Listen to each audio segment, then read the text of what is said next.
With 50-plus weekly options, the Sous Vide Kitchen robot has a meal to meet all your family's needs. Too busy to cook? No problem.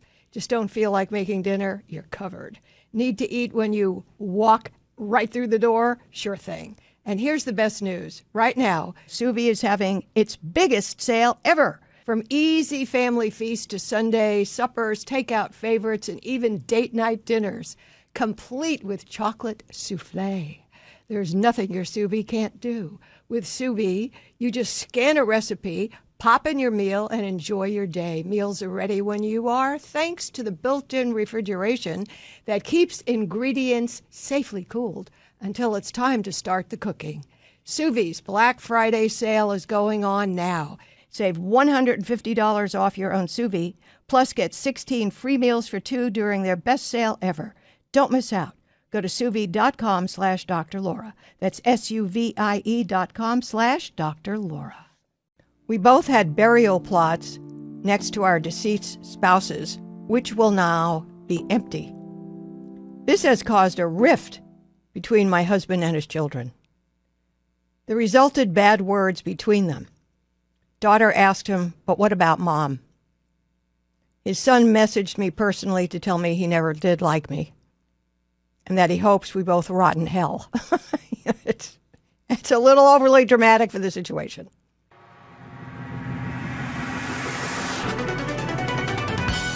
Dr. Laura is on right now.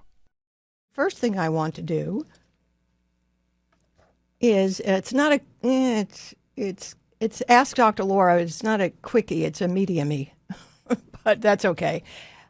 You reach me at drlaura@drlaura.com or quickie@drlaura.com, and then I handle these on the air. And I think this is an important subject because you folks are mixing and matching marriages and families and expecting it to just roll on ice. I'm 78. Husband is 70. His spouse died in 2009. My second husband died in 2011. We have been married 3.5 years. I have a pacemaker, and my husband just had a triple heart bypass surgery. I have a son, 55, and a daughter that died, who would have been 51. These are children of my first husband. He has a son, 48, a daughter, 51. His children have not had anything to do with me. I just act kind when I'm around them, but I understand.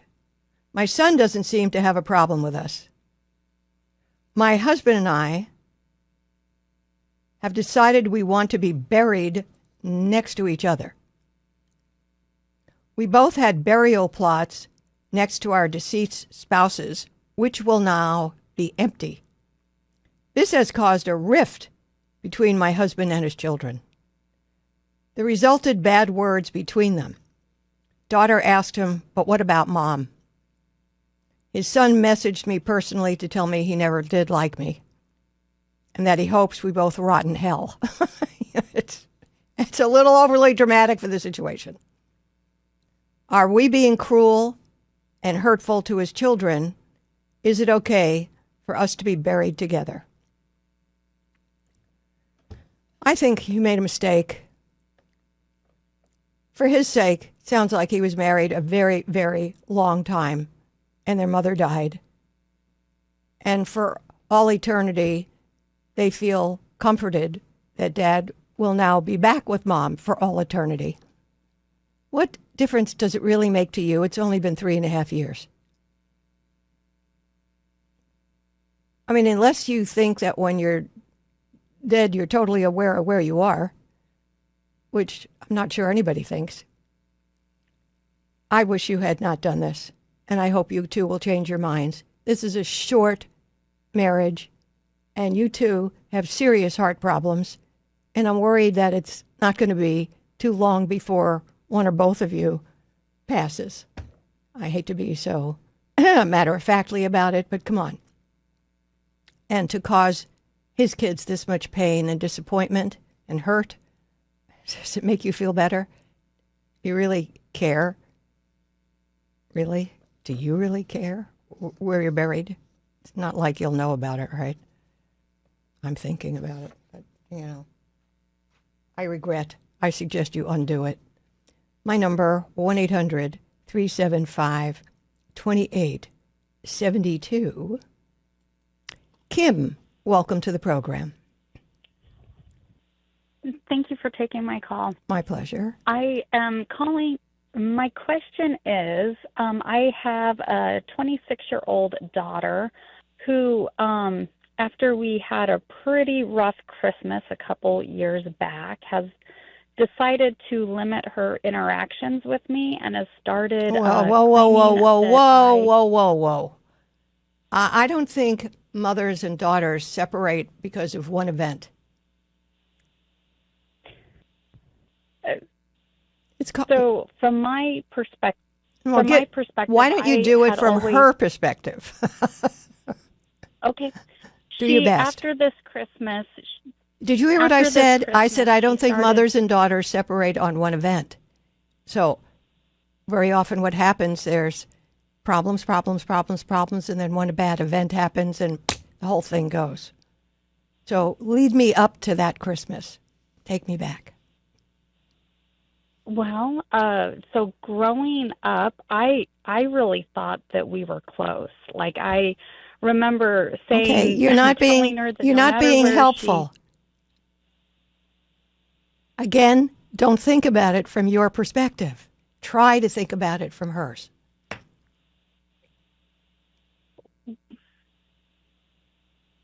What did you notice her experiencing? What did you notice in her behavior with the siblings, with Dad, with you, that might have been different than the other kids?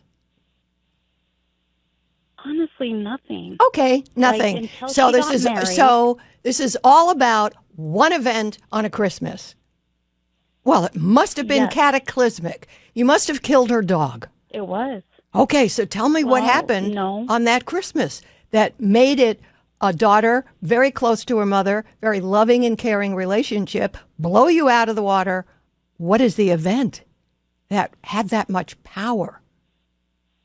I really want to know. And I guess that's why I'm I guess I really want to know. Don't understand I can't talk to mothers or fathers or anybody who don't know anything, because that's a blindness that doesn't give me information I can use to be helpful. But you're trying to convince me that one event toppled a great relationship. So tell me what the one event was, please. Go ahead. So my husband and our other children living at home flew out to spend Christmas with my in-laws who live in the same state that my daughter does. And her and her husband came up to the in-laws' house with their 100-pound dog. The 100-pound dog was able to run just wild in the house, was up on the couch. My daughter and her husband, they were not pooper scoopering.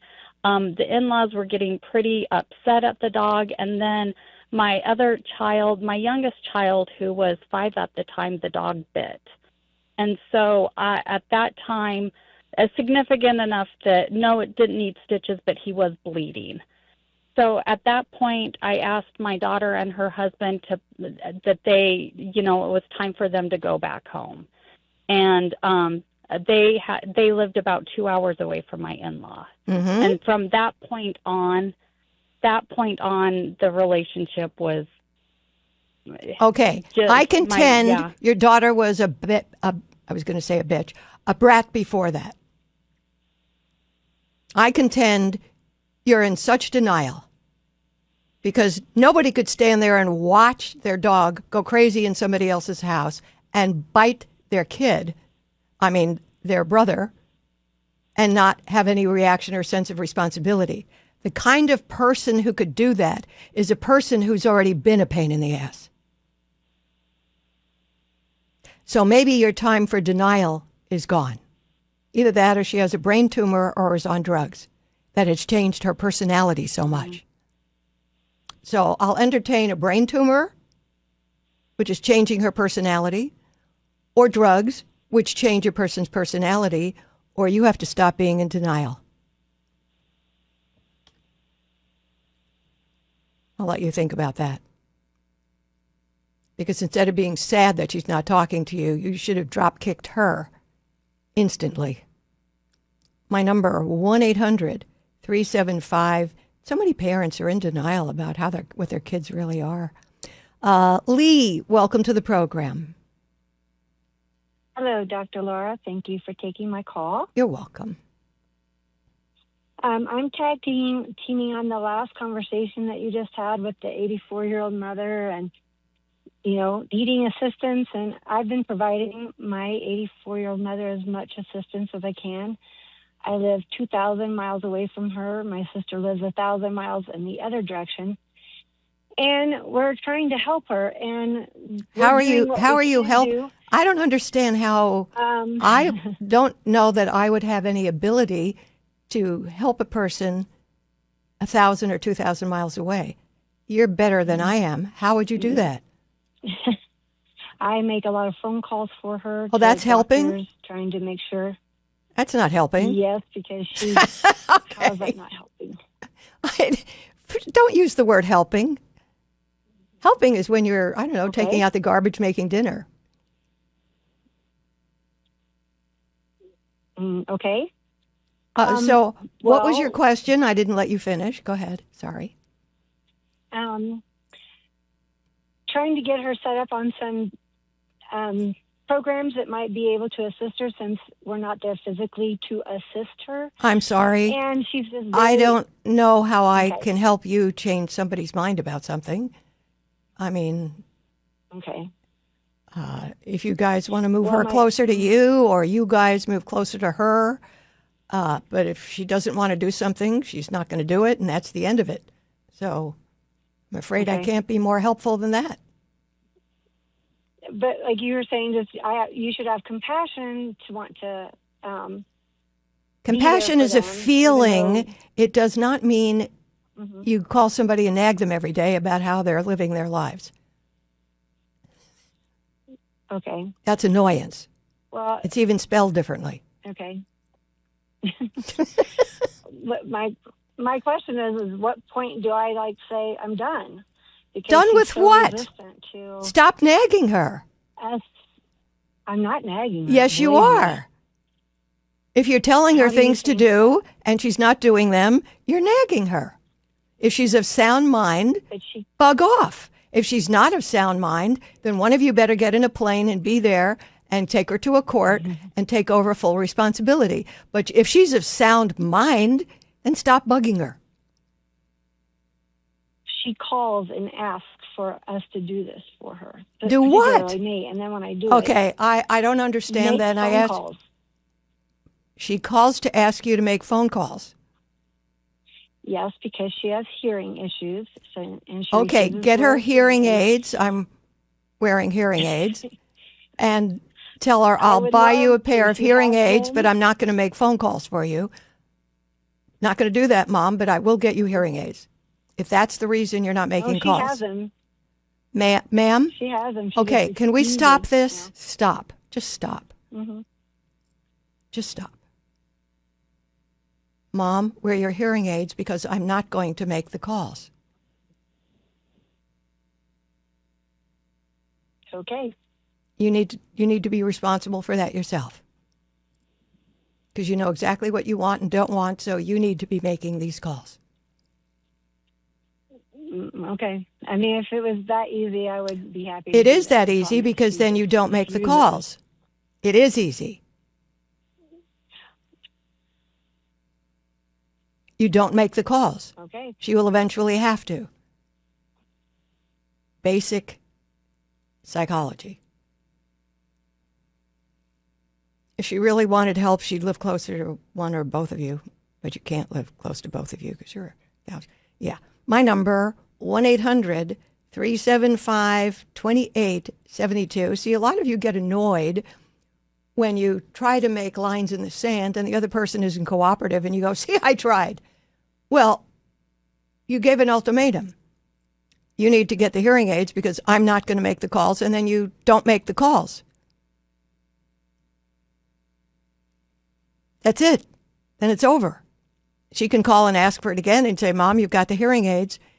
You're of sound mind, Mom. You have to take care of this yourself. I respect you making these decisions when you talk to people and are lining things up. I respect it. My number, 1-800-375-2872. Peggy, welcome to the program. Hey, Dr. Laura. Thank you for taking my call. Is this going to be a mother call? Yes, it is. It's a quickie. No, mothers are getting nailed today on the program. Okay. Yeah. Are you the mother or the daughter? I have two grown. I'm actually the mother. Okay. I have two grown sons, Mm-hmm. and their father is 81. I'm 76. We live in the same town, and we speak often, and we're very close family. Mm-hmm. But when they go away for the weekend or possibly on a trip, I just think it's respectful that they let us know they'll be out of town. No, I don't think they have that obligation. I disagree. Okay, I wanted your opinion. Yeah, if they lived in your house, then that would be respect. But they're entitled to their privacy, and you have no right on this notion of closeness to know if they're coming or going with vacations or dates or anything. It's none of your business.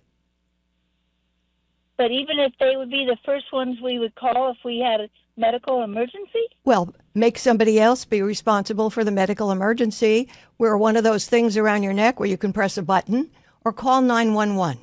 But don't make your kids responsible for you in that way.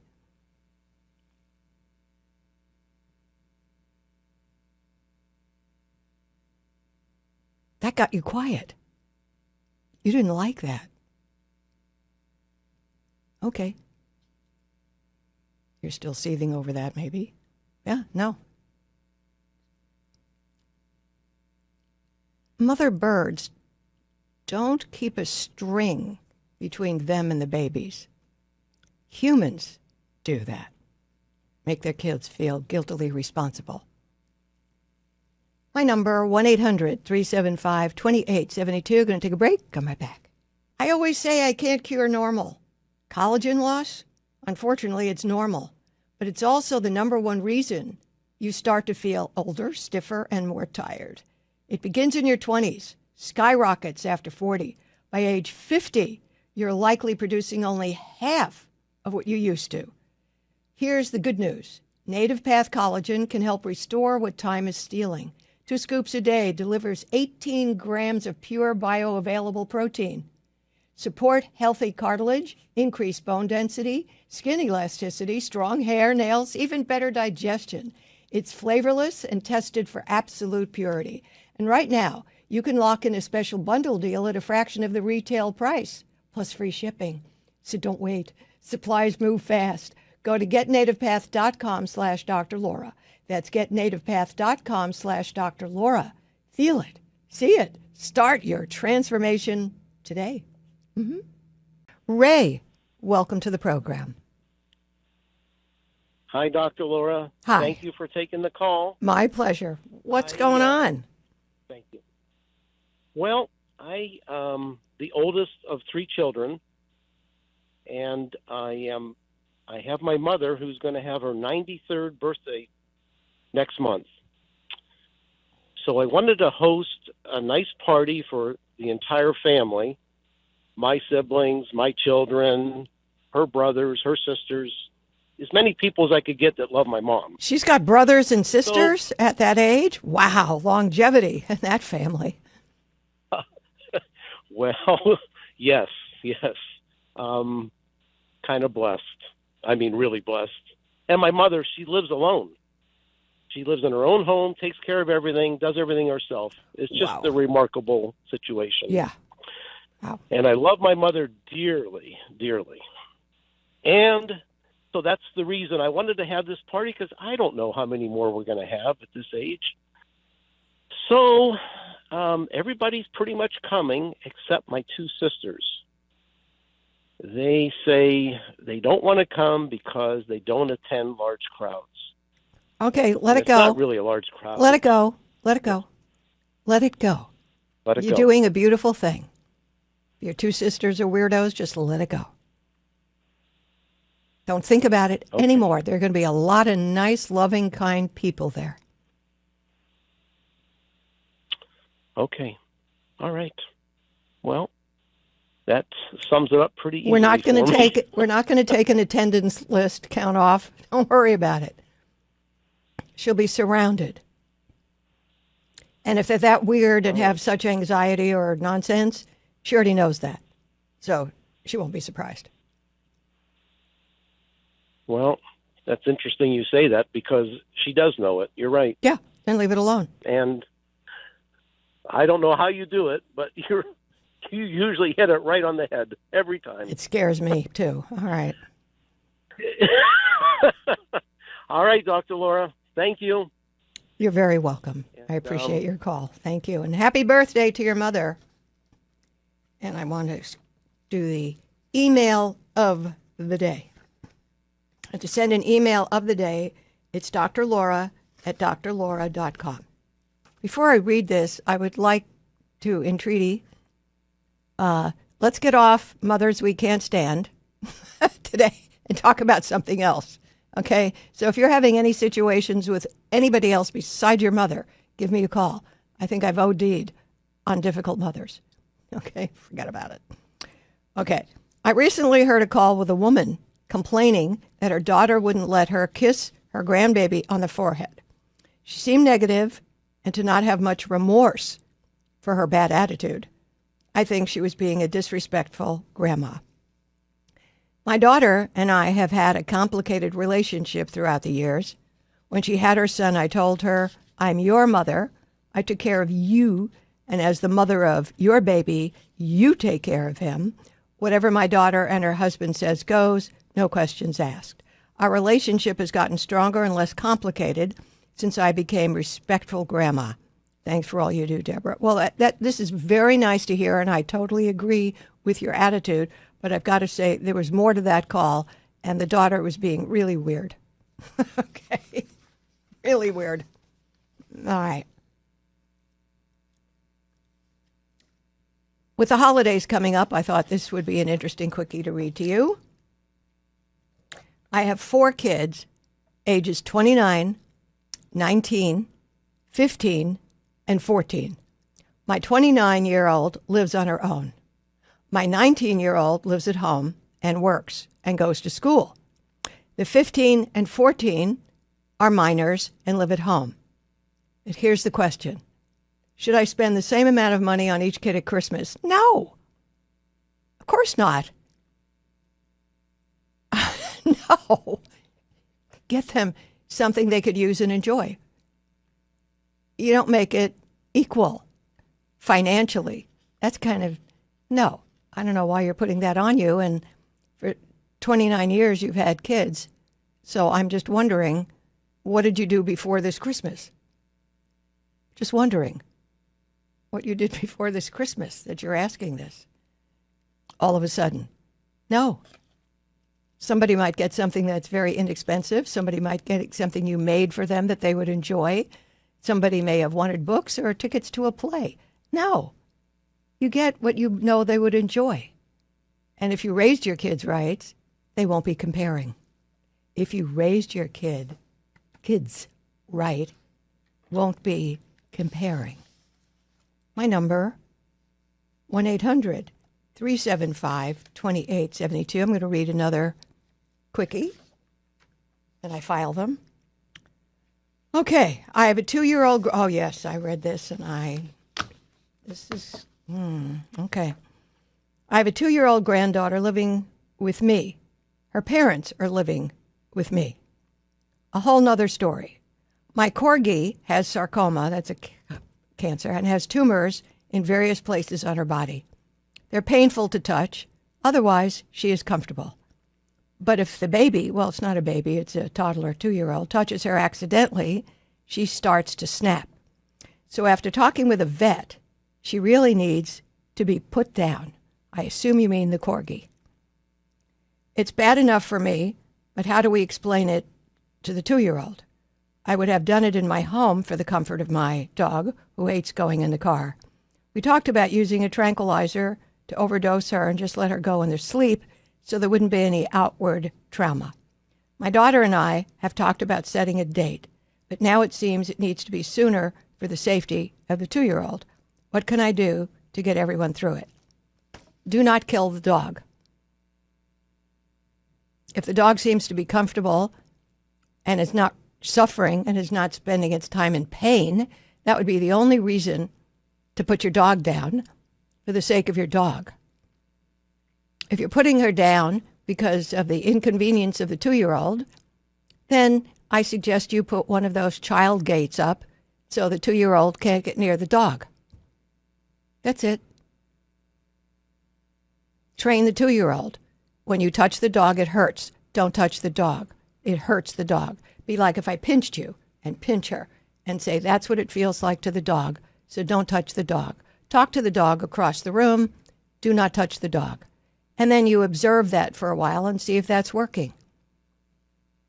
Don't kill the dog, please, unless the dog, seriously, is in pain without even being touched. Otherwise, you have your daughter manage her 2-year-old daughter. But they're in your home and you're supporting them and taking care of them. Least they could do is respect your dog. They're already getting enough from you. My number, 1-800-375-2872. What's my prescription for better, stronger, happier relationships? Easy. It's the all-new Dr. Laura podcast, featuring a morning monologue by yours truly and a call of the day handpicked by me. Listen daily and get a dose of my preaching, teaching, and nagging at drlaura.com or on the SiriusXM app or wherever you listen to podcasts. It's all good. Bob, welcome to the program. Hi, Dr. Laura. Thanks for taking my call. Thank you. What can I help you with? Well, I've been listening to you for a long time. I've got some great advice from you in the past. And today, I'm kind of struggling with, I feel it's like anger issues. You know, I've got a 22-year-old daughter, 27-year-old son. And in the past, my wife and my daughter has both told me that, you know, you scare me when you're talking. Like my wife and I will have an argument about something. And then my wife would say, oh, well, you're scaring me because I raise my voice or the way I talk to her. And then I think my daughter kind of get it from her, but I don't know. And it's not just with them. It's like if somebody tries to tell me that I did something I didn't do or, you know, accusing me of something, you know, it's not like I always have to be right. I'll admit if I'm wrong, but I don't like it when people say I did something if I didn't do it. Okay. Let me tell you about anger in men. Real men. Alpha men. Most men. Most males. Even little boys. Can tap into rage. Very easily. It's normal. It's healthy. It's necessary. Because we need you men to provide and protect. That's part of what's built into your DNA. Now, the key is control. Coping mechanisms for when the stress, the conflict, the feelings of vulnerability. These are times when you really see the strength in a man. When he can breathe and act like a Marine. Where inside it may be seething, but you have incredible control. If you don't have it, you're scary and even dangerous. As you can see in our society, male persons who cannot control their feelings, their rage, their defensiveness, their feelings of inadequacy, whatever it is, when there is no good coping mechanism for that, bad things happen. So in your case, you're not a mean person, but you're a man who has to work more on controlling normal, reasonable, emotional eruptions that happen in you, because that's part of being a man. They don't happen as much in women. Women go into self stuff. It's just totally different. So, all I'm saying to you is, don't hate the anger. Dislike your ability to control it. So the next time you're having a discussion with your wife, for example, and she says something that just itches you the wrong way, without moving your face, without making an expression, you think to yourself, I have this, I'm under control, I don't have to show the anger, I'm loved, I'm safe, and I can control it. So that's your next task. It's not to get rid of the anger, it's to control it better and funnel it where it ought to be. Got it. That makes sense. But we need you men not to be emasculated anymore, but to be in touch with how dangerous you can be. Yeah. And I don't want them feeling that. I know you don't, because you're a nice guy, but you haven't worked enough on the control mechanism. We're not stopping the anger. You need it. We need you to need it. Okay. Okay? Yeah, that sounds good. I appreciate it. You're very welcome. My number, 1-800. Yeah. 1-800-375-2872. Ryan, welcome to the program. Hi, Dr. Laura. Thanks for taking my call. You're welcome. How can I help? Hey, so first off, it's an honor to be talking to you. About 20 years ago, my dad called you and had the privilege of speaking with you on your show as well. So congrats to you on having a very successful career. Thank you. Yeah. So funny thing is 20 years later, I'm going to call and talk to you about the same problem my dad called and talked to you about, which is my mom. In that case, it was his wife. Got it. Yeah, absolutely. So I'm 37 now. I have two young children, a 7 and a 3-year-old, and a wonderful and beautiful wife.